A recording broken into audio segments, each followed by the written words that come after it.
और खबर पाकिस्तान से है, जो डबल संकट से जूझ रहा है।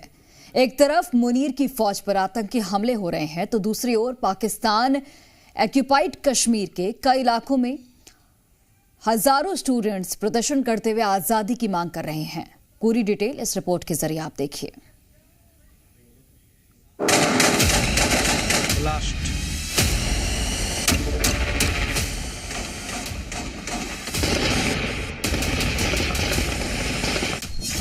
शहबाज मुनीर चीन पहुंचे, खैबर में आतंकी हमले होने लगे।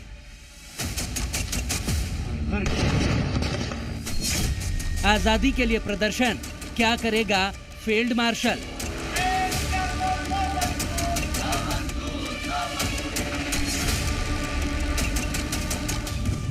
एससीओ समिट में शहबाज और फील्ड मार्शल असीम मुनीर को एक बार फिर जलील होना पड़ा।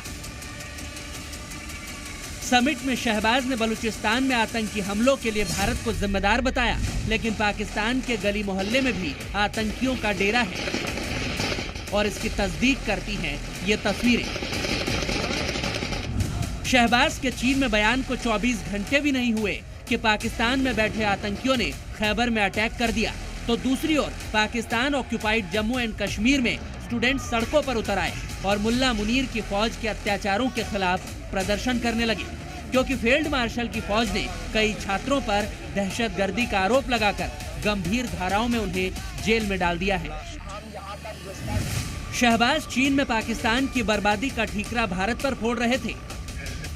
दूसरी तरफ खैबर पख्तूनख्वा में फेडरल कांस्टेबलरी लाइन पर धमाके हो रहे थे। ऑफिस के मेन गेट पर विस्फोटक से भरी कार टकराई। जोरदार धमाके के बाद गेट खुलते ही 5 आतंकी अंदर घुस गए और ऑफिस पर कब्जा कर लिया। इसके बाद पुलिस लाइन जंग का मैदान बन गई। दोनों तरफ से ताबड़तोड़ गोलियां चलने लगी। तस्वीरों में आप देख सकते हैं, विस्फोट के बाद पूरे इलाके में मलबा फैल गया। हैवी हथियारों से लैस पाकिस्तानी फौज आतंकियों को मारने की कोशिश कर रही है। हालात ये हो गए कि आतंकी ऑफिस के अंदर और पाकिस्तानी फौज बाहर, और दोनों में ताबड़तोड़ फायरिंग होती रही। हमले के दौरान का ही एक और वीडियो सामने आया है, जिसमें पाकिस्तानी फौज के जवान आतंकियों पर फायरिंग कर रहे हैं। पूरे इलाके में गोलियों की आवाज गूंज रही है। हमले से पूरे इलाके में दहशत का माहौल है, जिसके बाद पुलिस और फौज को मिलकर ज्वाइंट ऑपरेशन चलाना पड़ा, जिसमें 5 आतंकी मारे गए। भारी गोलीबारी हुई, जिसमें कैंटोनमेंट पुलिस स्टेशन के एसएचओ गंभीर रूप से घायल हो गए, जबकि 5 और भी पुलिसकर्मियों के जख्मी होने की खबर है। एक तरफ पाकिस्तानी फौज और पुलिस खैबर में आतंकियों से लड़ रही है, तो दूसरी तरफ मुजफ्फराबाद में मुल्ला मुनीर की फौज के खिलाफ university of Pakistan occupied Jammu and Kashmir के स्टूडेंट्स प्रदर्शन कर रहे हैं, क्योंकि फर्जी मुकदमे दर्ज कर बच्चों को जेल में डाला जा रहा है।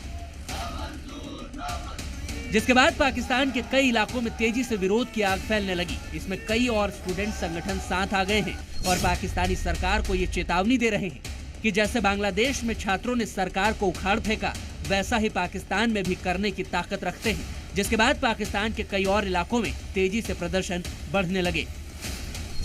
मुजफ्फराबाद, रावलकोट, जाफराबाद, कोटली, बाग और पलंदरी इलाके में भी प्रदर्शन शुरू हो गए, जिसमें एमएसएफ, पीएसएफ, एमएसएफएन, एसएलएस समेत कई और भी संगठन शामिल हो गए। गुज़श्ता 2 दिनों से भूख हड़ताली कैंप पे मुजफ्फराबाद सेंट्रल क्लब के बाहर बैठे हुए हैं। बेसिक तौर पे 13 अगस्त को रवलाकोट के मुकाम पर एक इवेंट के दौरान जो है वो वहाँ पर कुछ सादम होता है और इंतजामिया ने मासूम तालिब इल्मों पर बेबुनियाद बोगस एफआईआर काटकर उन पर संगीन दिफात लगाकर दहशतगर्दी के इल्जाम लगाकर उनको गिरफ्तार किया गया। गिरफ्तार तुलबा में से कुछ ऐसे तुलबा थे जिनकी उम्र 13 से 14 साल थी। हमारा इंतजामिया से ये पैगाम देते हैं कि वो इस तुलबा की तहरीक को किसी भी सूरत कमजोर तहरीक ना समझे। अगर आप तारीख उठाकर देख लें तो पूरी दुनिया के अंदर जितने भी तुलबा तहरीकें हैं या इनकलाब आए, उनमें हमेशा तुलबा, उनका आगाज हमेशा तुलबा तहरीक से हुआ है। इतना ही नहीं, प्रदर्शन करने वाले स्टूडेंट्स तो शहबाज सरकार को याद दिला रहे हैं कि पाकिस्तान ऑक्यूपाइड कश्मीर में शहबाज और मुनीर का कोई कानून लागू नहीं होता। इसीलिए अगर जल्द से जल्द छात्रों को रिलीज नहीं किया गया तो आंदोलन और भी उग्र होगा और आजादी हासिल करने तक जारी रहेगा।